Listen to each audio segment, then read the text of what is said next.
Bonjour à tous, bienvenue dans cette webconférence. Je me présente rapidement pour ceux qui m'ont pas encore suivi en webconférence.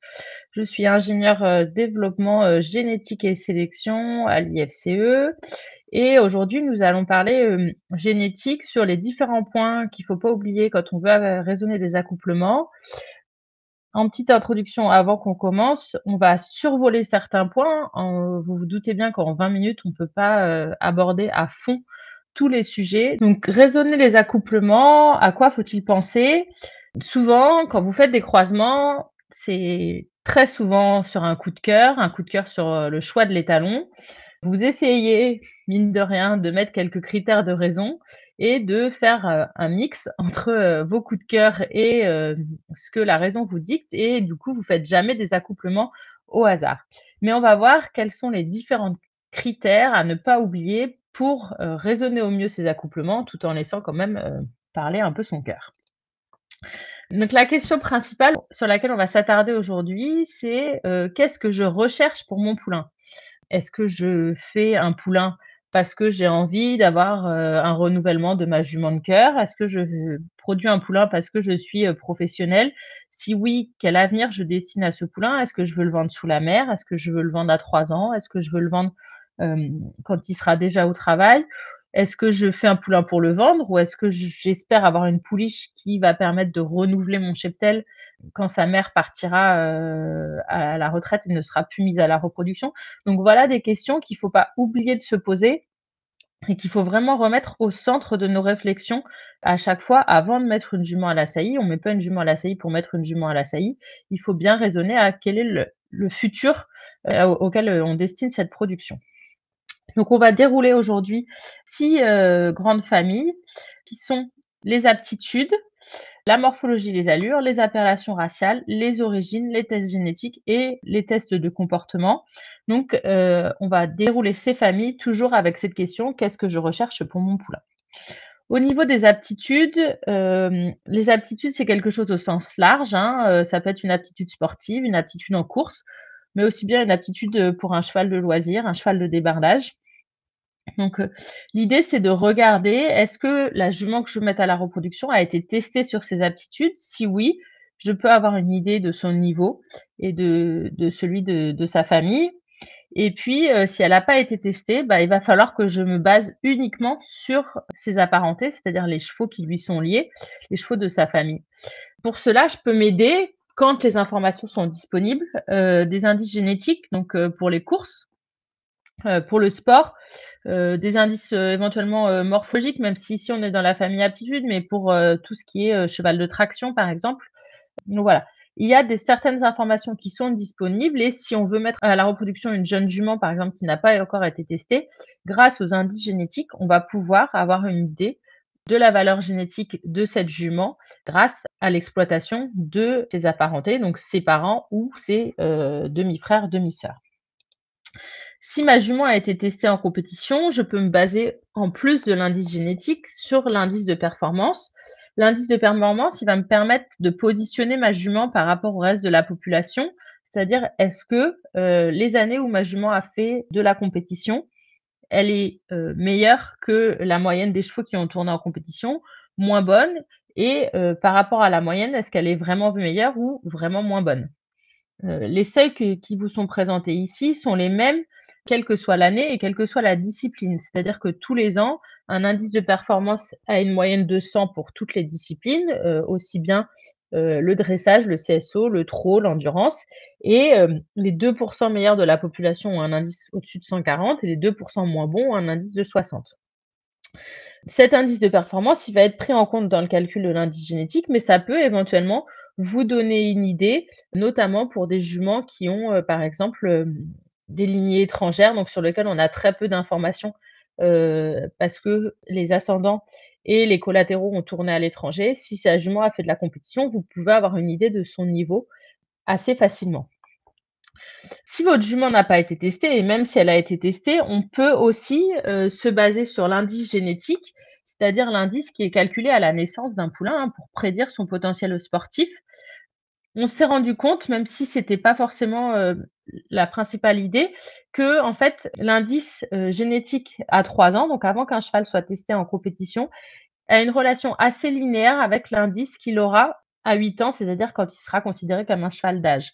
Et si vous mettez à la reproduction, par exemple, pour du CSO, une jument qui a un BSO, donc un indice génétique négatif, il ne faut pas vous attendre à avoir un cheval qui sera très performant en CSO. Alors, ici, on travaille sur des statistiques, hein, il y a 60 000 chevaux qui sortent tous les ans en compétition, donc il y a toujours quelques exceptions à la règle, mais de façon générale, se baser sur l'indice génétique à 3 ans, donc à l'âge de la mise à la reproduction, d'une jeune jument, peut vous donner une idée sur son futur potentiel sportif ou sur le potentiel sportif qu'elle aurait si elle avait une carrière, sous la selle au lieu d'avoir une carrière de poulinière. Donc cet outil-là est important et vous permet, dans plusieurs, disciplines, d'avoir une idée de la valeur de votre jument et de savoir si effectivement vous voulez utiliser cette jument pour produire dans tel et tel objectif de production. Donc les informations sur l'aptitude sont, consultables sur InfoChevaux en accès libre dans le menu qui s'appelle tout simplement aptitude et vous avez le détail pour, différentes disciplines, les disciplines olympiques chevaux et poneys, l'endurance, le trotteur et les courses de plat pour, les anglos et les pur sang arabes. Donc voilà la première famille à ne pas oublier, mais auquel généralement vous pensez, hein. Ça vous viendrait pas à l'idée de mettre, un cheval de trait à la reproduction pour produire un cheval performant en CSO. Donc c'est des choses, généralement, la famille aptitude sur lequel vous pensez, consciemment ou inconsciemment, j'ai envie de dire. Le deuxième menu ou la deuxième grande famille auquel il faut penser, c'est la famille morphologie et allure. Il est important aujourd'hui de se poser des questions sur quelle morphologie et quelle allure je veux, transmettre à mon poulain, sachant que des études scientifiques ont montré, notamment, chez les chevaux de Français, qu'on pouvait améliorer le trot sans pour autant, détériorer, par exemple, l'aptitude au saut d'obstacle. Donc on peut avoir des chevaux sur lesquels on travaille pour produire des chevaux de CSO, tout en essayant d'améliorer le trot et les allures. Si ma jument a été vue en concours modèles et allures, je vais avoir une description de ma jument. Attention, les concours modèles et allures sont des concours de jugement et si on fait le raccourci, ça représente des concours de beauté entre guillemets. On essaye de mettre en évidence le cheval qui se présente au mieux le jour du concours et ces jugements de modèles et allures ne sont pas forcément très objectifs. Donc le principal outil sur lequel vous pouvez vous baser pour décrire votre jument, de façon objective, ce sont les grilles de pointage. Certaines juments peuvent être vues en concours de pointage, notamment dans les races locales. Dans le sport, c'est moins courant, mais vous pouvez soit vous pointer votre jument à l'aide d'une grille de pointage, soit demander à un juge s'il peut éventuellement, pointer votre jument sur, une grille de pointage. Pourquoi j'insiste sur la grille de pointage et non pas la grille de jugement? En jugement, un cheval qui aura des problèmes d'aplomb, par exemple, qu'il soit cagneux ou panard, aura la même note. Ce qui n'est pas forcément, facile pour vous à décrypter et bah, oui, on sait qu'il y a quelque chose à corriger au niveau des aplombs, mais on sait pas forcément dans quel sens. Dans la grille de pointage, les aplombs parfaits auront une note moyenne, donc généralement autour de 5 et un cheval cagneux aura, par exemple, une note de 1 et un cheval panard aura une note de 9. Ce qui vous permet de bien mettre en évidence les défauts et les points de force de votre jument.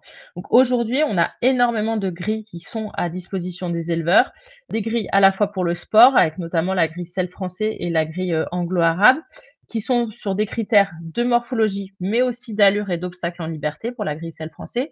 Et vous avez des grilles pour des races locales, notamment les grilles de la Sphète ou des grilles très spécifiques, par exemple, la grille, Haflinger. Certains étalonniers proposent aussi leur propre grille, notamment, via le système du PAX, pour le GFE. Donc il est important de prendre du temps, même si vous avez l'impression que vous connaissez, votre jument, par cœur, de prendre du temps pour décrire votre jument de façon objective, hein, et l'idée est vraiment de mettre en évidence les points de force et les points de faiblesse de votre jument. Et vous pouvez ensuite, si la race dans laquelle vous voulez produire, produit des indices génétiques, vous aider des indices génétiques des étalons pour voir quel étalon ira au mieux pour corriger, les points de faiblesse de votre jument sans détériorer ses points de force. Donc voilà, il y a de plus en plus de races qui proposent ces outils-là et qui se permettent vraiment, d'avoir une vision objective, de votre cheval, de vos reproducteurs d'un point de vue morphologie. Si on parle, plus des allures, il y a des petits outils qui sont utilisés, très couramment maintenant par les cavaliers et les entraîneurs qui sont, les boîtiers d'accélérométrie. Alors le boîtier d'accélérométrie vous parle peut-être pas, mais si on prend les termes commerciaux, équisense ou des choses comme ça, ces petits boîtiers que vous placez à la sangle et que vous pouvez utiliser, pour le travail du cheval, sont aussi des petits boîtiers qui vous permettent, voilà, de positionner votre cheval par rapport à la moyenne de la population sans avoir un travail pour améliorer telle ou telle allure, naturellement, est-ce que ma jument va avoir, une bonne longueur de foulée? Est-ce qu'elle va avoir une bonne puissance de frappe? Voilà, ce sont des boîtiers qu'on peut utiliser assez facilement, dès lors que la jument accepte d'avoir une sangle et donc, éventuellement un surfait pour lequel on puisse placer, les boîtiers d'accélérométrie. Ce sont des choses qu'on peut faire assez facilement, hein, même sur des très jeunes chevaux. C'est pas invasif et ça vous permet de mettre en évidence, par exemple, des différences entre des lots de jeunes chevaux et de voir quels sont les points effectivement à améliorer par rapport à ce que vous voulez produire. Donc il faut pas hésiter à penser à des «accessoires» entre guillemets qui sont de temps en temps utilisés par des cavaliers ou des entraîneurs, mais qui peuvent aussi vous donner une idée objective de votre cheval au niveau de l'élevage.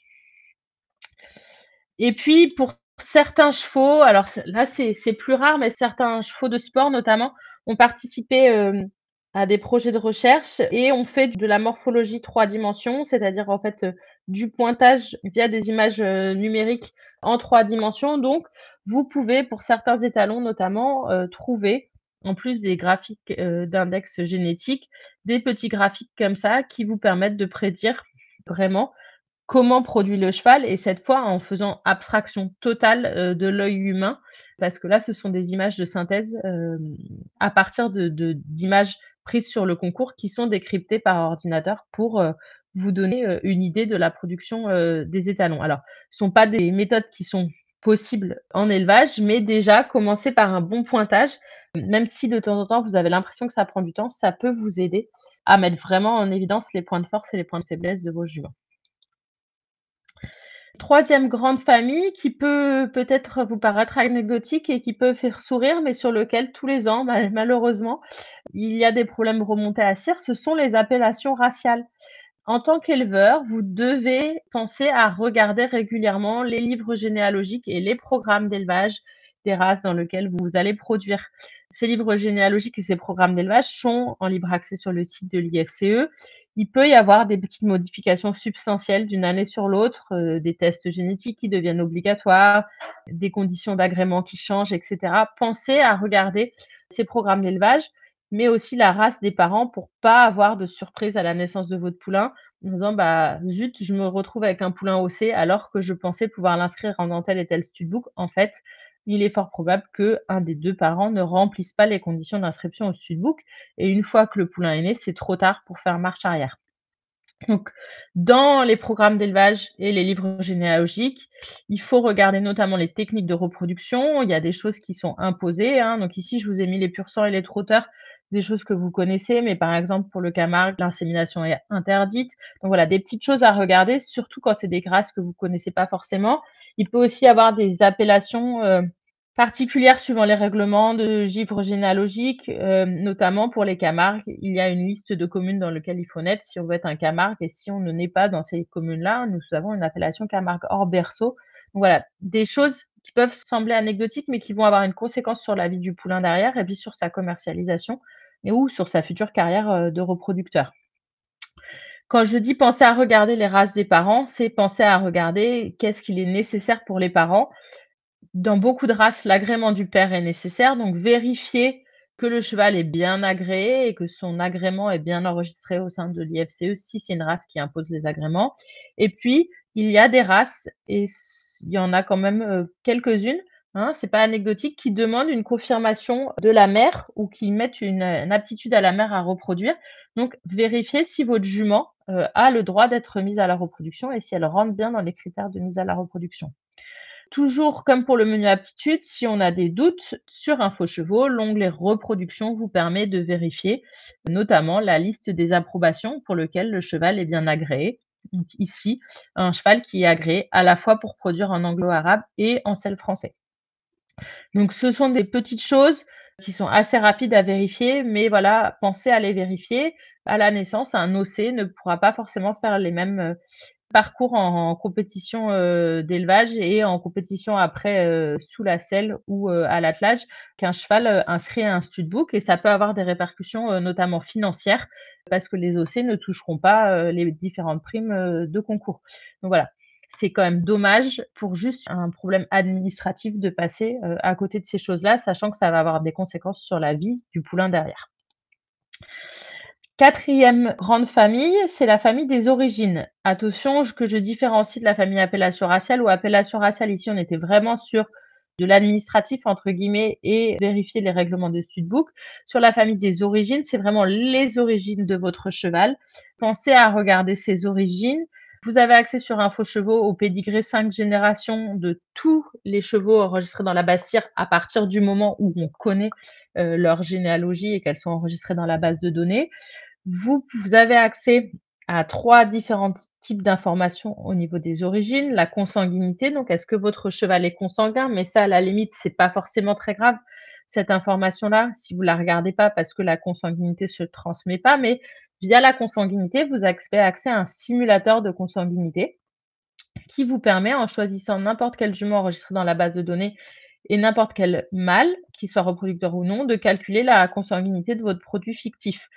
J'insiste là-dessus parce que le problème de consanguinité peuvent entraîner des problèmes de reproduction, donc des juments qui remplissent ou qui ne remplissent pas ou qui coulent de façon très précoce avant même qu'on ait fait un diagnostic de gestation.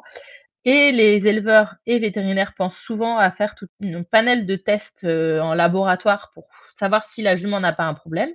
Mais la nature étant bien faite, il peut juste être un croisement consanguin avec des gènes létaux qui s'expriment et donc une gestation qui coule de façon très précoce. Donc attention, pensez à regarder, la consanguinité de vos futurs produits. Donc la consanguinité pour la matérialiser, hein, c'est assez facile. On regarde le pédigré, de mon cheval et je regarde si je retrouve le même ancêtre du côté du père et de la mère. La consanguinité ne se transmet pas, c'est-à-dire que si, je prends une jument Shetland consanguine et que je la croise avec un percheron consanguin, à l'arrivée, j'aurai en haut de mon pédigré une généalogie percheronne et en bas une généalogie Shetland. Je n'aurai donc pas d'ancêtre commun du côté du père et de la mère, donc mon produit en lui-même ne sera pas consanguin. Donc voilà, c'est assez facile à vérifier et pensez à vérifier ces choses-là.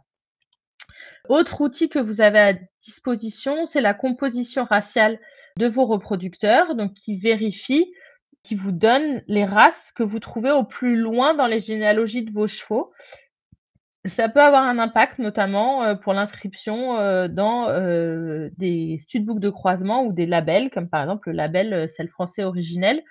Donc ça permet de raisonner les croisements et de voir quelles sont les races qu'on retrouve, chez nos reproducteurs. Normalement, chez votre jument, vous les connaissez, mais que vous retrouvez chez les étalons que vous pouvez potentiellement utiliser. Donc ici, je vous ai mis en exemple 2 poneys français de selle. Donc 2 animaux inscrits dans le même studbook, mais avec des compositions raciales complètement différentes. Un qui a juste un croisement Welsh Connemara et l'autre qui est un melting pot de plusieurs races de poneys et de chevaux de selle et qui nous a donné aussi un individu poney français selle. Donc attention à vérifier ces informations parce que notamment dans certains studbooks de croisement ou dans certains labels, on demande un pourcentage de tel ou tel sang. Par exemple, pour être inscrit au Connemara par bred, il faut au minimum 62,5 de Connemara. Donc, il faut apporter assez de sang Connemara à votre poulain pour qu'il puisse être inscrit dans ce studbook-là. Et troisième outil que vous avez à disposition et que souvent, vous ne connaissez pas forcément, c'est, la composition en ancêtre majeur.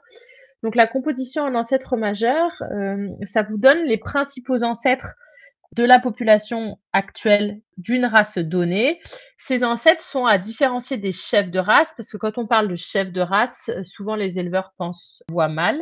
En ancêtre majeur, on peut avoir aussi bien des mâles et des femelles, c'est-à-dire qu'une poulinière qui a produit des fils étalons ou plusieurs juments qui elles-mêmes ont été poulinières peut avoir un impact non négligeable dans la population et donc se retrouver parmi, les ancêtres majeurs.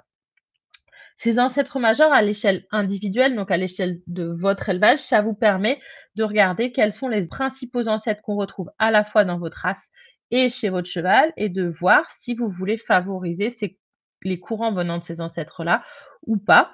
C'est souvent, dans la majorité des races, des ancêtres qui sont, pas forcément visibles sur le pédigré 5 générations parce que ce sont des ancêtres lointains et donc c'est un outil qui vous permet de façon facilitée de voir, ces ancêtres-là. Donc ici, je vous ai mis un exemple d'un sel français. Dans la population sel français, il y avait 2,3 de, gènes qui proviennent, de grands veneurs et chez le cheval en question, on a 3,1 des gènes, qui viennent de grands veneurs. Donc on a un cheval chez qui on retrouve plus de sang de grands veneurs que dans le reste de la population sel français. Là, je vous présente ça à l'échelle individuelle. À l'échelle de la population, ça permet à vos gestionnaires, d'organismes de sélection de voir s'il n'y a pas des pertes de diversité génétique avec l'apparition de reproducteurs assez jeunes qui peuvent avoir un poids important dans la population ou de reproducteurs issus d'autres studbooks, comme par exemple, l'apparition d'ancêtres majeurs, sel français chez le poney français de sel. Avant-dernière famille qu'il faut pas oublier, ce sont les tests génétiques. Alors les tests génétiques, de plus en plus de studbooks en rendent obligatoires, notamment sur la voie mâle, que ça soit au niveau, de la coloration ou au niveau des maladies génétiques, hein. Un dépistage, génétique aujourd'hui, c'est très facile. C'est faisable sur de plus en plus de critères. Donc au niveau des robes, on a quand même énormément de gènes en lien avec les robes qui sont testables en laboratoire et puis on a de plus en plus de maladies, soit des maladies qui touchent plusieurs races, comme par exemple la PSSM1, soit des maladies qui touchent, quelques races en particulier. Donc ici, je vous ai mis des exemples. Le SCID et l'atrophie cérébelleuse pour les chevaux issus d'Arabes, Myotonie pour les chevaux issus, de New Forest, par exemple. Et on a, mais ça reste, très anecdotique, des tests génétiques sur des gènes d'aptitude qui, pour le moment, ne concernent que les chevaux de course avec le DMRT3 pour les trotteurs et le SpeedGen, pour les pur sang. Donc aujourd'hui, la science avance de plus en plus dans la connaissance des maladies génétiques, hein, donc il y a de plus en plus de maladies qui sont, dépistables. Donc ici, je vous ai mis une petite liste qui n'est pas exhaustive sur les maladies qui est facilement testable en laboratoire. Un test génétique en laboratoire, ça coûte, suivant les laboratoires et suivant les maladies, entre 30 et 60 €. Donc ça reste quand même quelque chose qui est très raisonnable, par rapport aux frais de mise à la reproduction d'une jument. Ici, on parle de test génétique. Vous n'êtes pas sans savoir que le génome, l'information génétique qu'on contient ne change pas au cours de notre vie. Donc si vous faites les tests génétiques pour la saison de monte 2025, vous n'aurez pas à les refaire pour la saison de monte 2026, 2027 et cetera. Ce ne sont pas des tests qui doivent être faits tous les ans comme les tests sanitaires tels que métrite artérique, par exemple. Donc voilà, ça reste quelque chose de très négligeable en termes de coût par rapport à la mise à la reproduction, mais ça peut vous apporter beaucoup d'informations et vous éviter, de faire des croisements à risque et d'avoir un poulain qui va naître et mourir de façon prématurée ou qui va naître et qui ne pourra jamais, être exploité, sous la selle ou, pour une autre aptitude. Et puis dernière autre grande famille que je voulais vous présenter, c'est la famille tempérament et comportement qui, de temps en temps, a quand même tendance à être oubliée. Attention, on sait qu'il y a des choses, qui sont, acquis et il y a des choses qui sont innées. Il y a, aujourd'hui des tests de tempérament ou, des qualifications loisirs, par exemple, qui permettent d'avoir une idée du comportement, de mon cheval.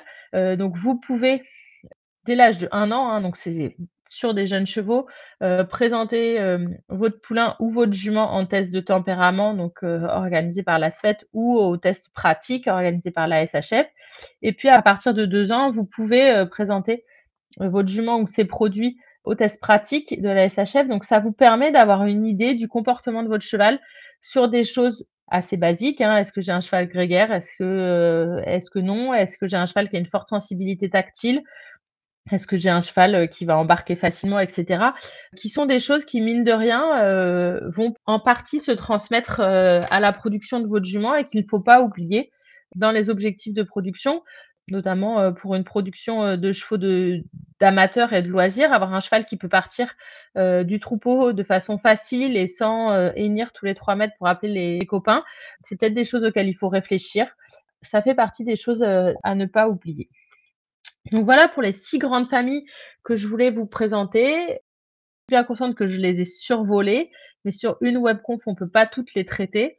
Donc il y a beaucoup de choses qui sont à prendre en compte quand on veut raisonner au mieux les croisements, mais vous avez aussi aujourd'hui beaucoup d'outils qui sont à votre disposition, notamment sur le site Info Chevaux. Et il faut pas oublier, avant toute chose, de caractériser les reproducteurs. Alors les mâles, vous les avez pas toujours à disposition, mais souvent ils ont été caractérisés, notamment quand il y a une approbation obligatoire. Mais il faut penser à caractériser votre jument. C'est pas une perte de temps de passer 1 heure à pointer votre jument. Ça ne peut être que bénéfique. Et puis bien raisonner vos objectifs de production. Faire un poulain pour faire un poulain, c'est bien, mais il est pourquoi ce poulain? Pour être vendu? Si oui, à quel âge? Ou non, il est pour renouveler le cheptel et on va pas utiliser forcément le même étalon sur la même jument, suivant si on veut produire un poulain qu'on va vendre sous la mère, un poulain qu'on va vendre à 3 ans ou un poulain qu'on va garder pour renouveler mon cheptel. Si vous voulez en savoir un peu plus, sur ces informations, je vous ai mis des liens vers des fiches Wikipédia, des podcasts et d'autres webcontes qui ont été faites sur le sujet et qui rentrent peut-être un peu plus dans le détail sur certaines, familles que, ce qu'on a abordé aujourd'hui.